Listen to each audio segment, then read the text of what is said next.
Well, when you speak to the English clubs, they think that perhaps they could prize Ekitike for a bit lower. Seb and the German perspective, understandably, could be different, and it's Eintracht Frankfurt's gift to ask for whatever they like. Maybe if a club got to 80 and some add-ons or whatever, I don't know how they would structure it. But there is some optimism that it's not quite as high ultimately as Eintracht sort of letting it be known. But there is still significant financial commitment when it comes to the player as well, on salary and commissions around it too.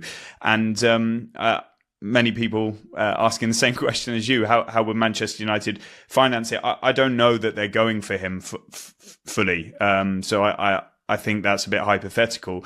It seems there's been some inquiries, and that's kind of their job, to be asking after players and understanding the conditions of a deal and maybe being interested in the player. But that doesn't mean they're going to do it. Manchester United will be surveying multiple options. We've seen and heard so much about Gyokeres, about Ekitike now, about Delap previously. Look, they managed to get the Cunha deal done. They clearly had some more money than that because they were ready to do the Delap deal. In the absence of Delap, they're ready to do or exploring doing the Bryan and mbeumo deal, and he wants to join them, and there's a very good chance that will happen, but it's not there yet.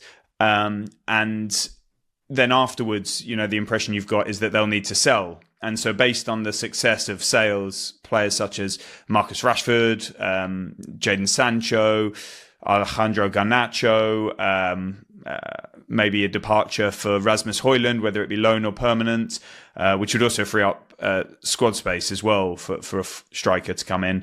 Tyrell Malacia, Anthony, etc. Suddenly you find yourself in a very different financial world than you are now. So I can. We're talking hypothetically here.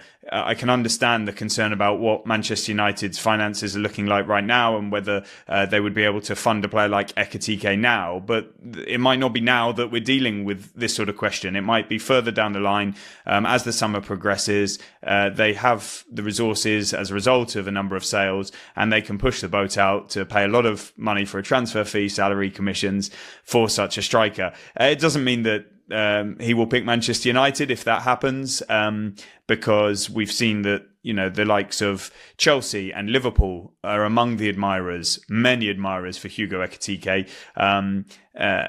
There's no obligation for Eintracht Frankfurt to sell at all, as Seb explains a lot better than me, and so it is part of Manchester United's due diligence on that position, I'm sure, but I'm not aware of a striker being sort of the next one through the door at Manchester United. I think that is more likely to be Bryan and mbeumo if they can strike that deal, and the striker situation will be addressed subsequently, no doubt.